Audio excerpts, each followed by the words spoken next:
नमस्कार, आपका हमारे पॉडकास्ट में स्वागत है। हमारे साथ है बनारस से धर्मेंद्र पांडे जी, जिसे हम मनु महाराज के नाम से भी जानते हैं। मनु महाराज, आपका स्वागत है। आपके बारे में मैंने पढ़ा है कि आप की जर्नी बहुत बेहतरीन रही है और आप बहुत सारे दिशा में, व्यापार में, नौकरी पेशे में और ऐसे ज्ञान के दिशा में बहुत सारी जगहों पे आपका एक्सपीरियंस रहा है। प्लीज़ हमें अपने बारे में बताइए और अपने इस जर्नी के बारे में बताइए। धन्यवाद आपका। सबसे पहले तो दिशा क्षेत्र कोई मायने नहीं रखती है इंसान के लिए। जिस दिशा की तरफ जाना है उसमें हमें हमेशा यह अपने को या अभ्यासरत होना चाहिए कि हमें जिस दिशा में भी झुकना पड़े, जिस दिशा में उठना पड़े, उसमें हमें उठना चाहिए। मेरा नाम मनु पांडे है। मैं बनारस काशी का रहने वाला हूँ। शिव की नगरी काशी के एक छोटा सा जगह लोहरी काशी गाजीपुर से बिलोंग करता हूँ। बेसिकली मेरा 10 साल experience logistic supply chain e commerce से जुड़ा हुआ है। उसके साथ साथ मेरा संघर्ष जीवन में, मेरा झुकाव अध्यात्म और ज्योतिष और पूछे तो कर्म कांड के क्षेत्र में भी रहा है, जिसको मैं आज भी बहुत ही प्यार देता हूँ। और एक पांडित्य के लिए सबसे बड़ा वो कर्म है, तो उसमें भी मेरा झुकाव है। अभी इस समय में मैं वर्तमान में लॉजिस्टिक एंड सप्लाई चेन में जॉब भी करता हूँ। साथ में अध्यात्म और पॉडकास्ट की दुनिया में भी जीता हूँ। लोगों के साथ जुड़ता हूँ, अध्यात्म में चर्चा करता हूँ। मैंने अभी रिसेंटली एक बुक लिख रहे हैं जिसमें इसका नाम है हम सुखी तो पड़ोसी दुखी, पड़ोसी सुखी तो हम दुखी।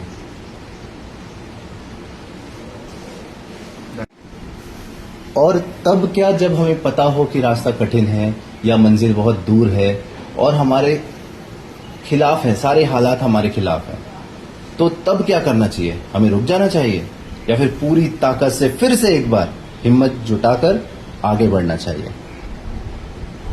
बहुत बढ़िया। जब आपको लगे कि आपका रास्ता कठिन है, मंजिल दूर है, हालात आपके खिलाफ खड़े हैं, और तभी आपको असली फैसला लेना है कि आप कौन है। तभी आपको पता चलेगा कि हम और आप कौन है, दोनों को ही पता लगेगा।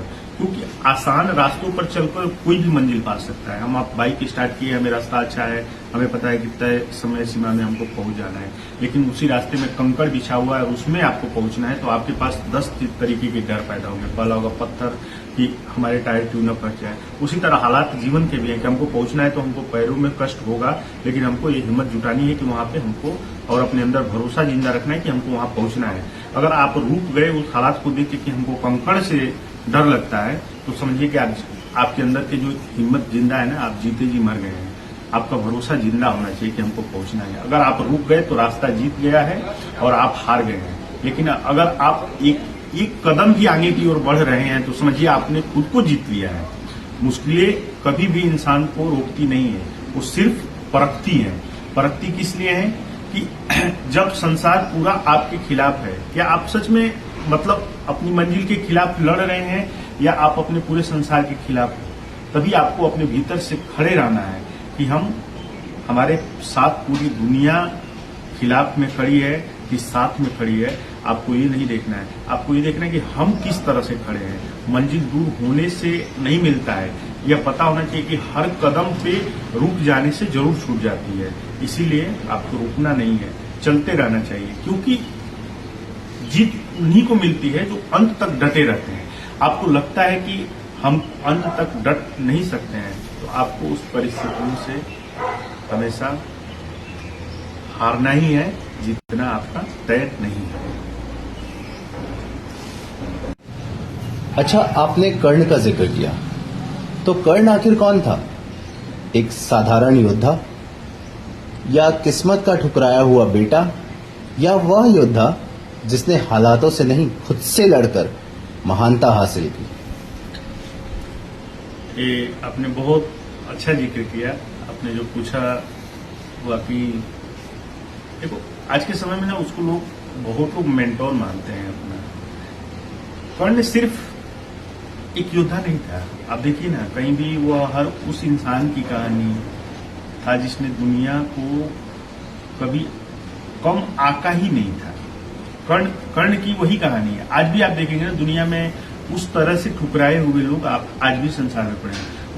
वह बच्चा था जिसने जन्म लेते ही त्याग दिया गया था। वह एक ऐसा युवक था जिसे समाज ने उसको कभी स्वीकार किया ही नहीं, उसको जाति से तोड़ा गया था। वह योद्धा जिसने अपनी पहचान बनाने के लिए परिस्थितियों से नहीं, खुद से लड़ाई लड़ी थी। कर्ण महान इसलिए नहीं था कि उसके पास दिव्यास्त्र थे। कर्ण महान इसलिए नहीं था कि उसने अपने परिस्थितियों में भाग्य का फैसला नहीं करने दिया। जिसे दुनिया ने, आपको पता होगा, उसको सूत पुत्र करके ठुकराया था। पता है, कर्ण वह था जिसे सबके सामने उसने इस दुनिया में न जात को, न धर्म को, न किसी चीज को, उसने अपनी महानता खुद के ब्लड में सर्कुलेट करके दिखाई है कि हम कर्म से पैदा होते हैं और कर्म से मरते हैं। कर्ण वह था जो जानता था कि सामने अर्जुन जैसा योद्धा है, वो जानता था कि उसकी हार तय है, ठीक है, लेकिन फिर भी वह कर्ण जो था अपने विश्वास पे यह लड़ता रहा कि मैं लड़ सकता हूं, मैं पीछे नहीं भाग सकता हूं, और वह अंत तक खड़ा रहा और अंत तक लड़ा भी है, और हारकर भी वह आज इस दुनिया में अमर है। लोग उसको मेंटोर मानते हैं। इसलिए कर्ण इसलिए मानते थे क्योंकि वह जीत से नहीं, अपने निष्ठा, अपने वचन और अपने साहस से और अपनी एक कर्म से पहचाना जाता है। समझ रहे हैं? तो यह कर्ण वही था। उसने परिस्थितियों को कभी नहीं आंका है, उसने कभी वो दास्ता नहीं स्वीकार किए। उसके साथ जो हुआ है वो गलत हुआ है। तो कर्ण को आप किस दृष्टि से देखते हैं? पीड़ा, प्रतीक्षा या संघर्ष? मैं कर्ण को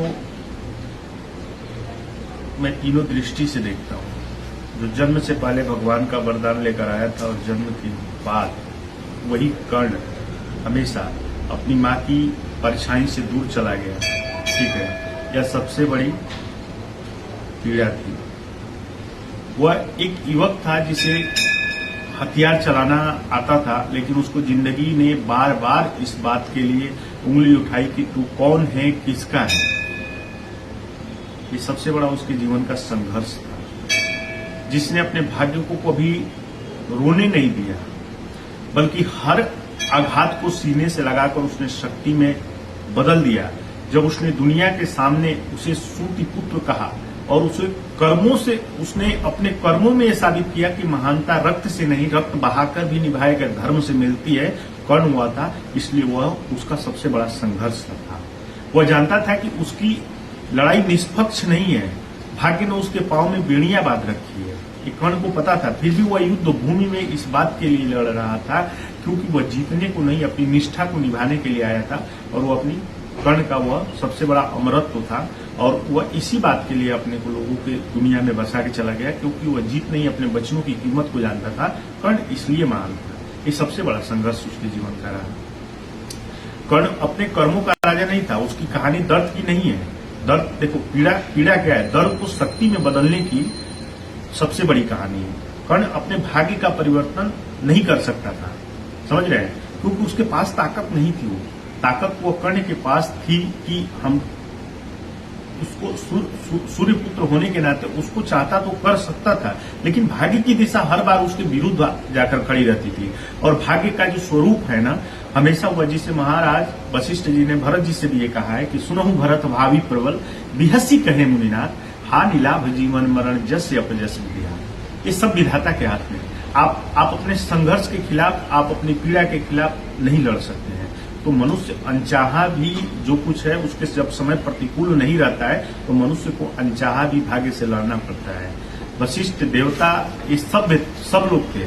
सब लोगों ने ये सोच के सीता का विवाह किया कि राजा के घर में जा रहे हैं, लेकिन 14 वर्ष का वनवास सहना पड़ा कि नहीं सहना पड़ा, आप समझिए उनको। तो सभी उसके सामने शांत हो जाते हैं। विधाता ने जो लिखा है आप उसको मानिए, कर्मों पे अपना ध्यान देंगे। आप इसी समाज में आप देखिए, आज कर्ण जैसे हजारों लोग ठुकराए जा रहे हैं और उस संघर्ष से हर कोई लड़ रहा है। कोई ऐसा नहीं जो अपने संघर्षों से नहीं लड़ रहा है। इस बार संसार ने उसको लड़ने की कोशिश किया तो उसने हमेशा उसको एक बेड़ियों में बांध के रखा कि आप लड़ नहीं सकते हो। उस समय उसको दुर्योधन एक दोस्ती के मामले में आप देखेंगे तो सबसे बड़ा महान था।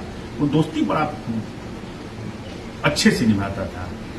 वो कभी भी ना मित्रता को कभी भी कटघरे में खड़ा नहीं करता था, मित्रता को खुल के समर्थन करता था। यही था कि कर्ण के जीवन में प्रतीक्षा भी है, पीड़ा भी है और संघर्ष भी है।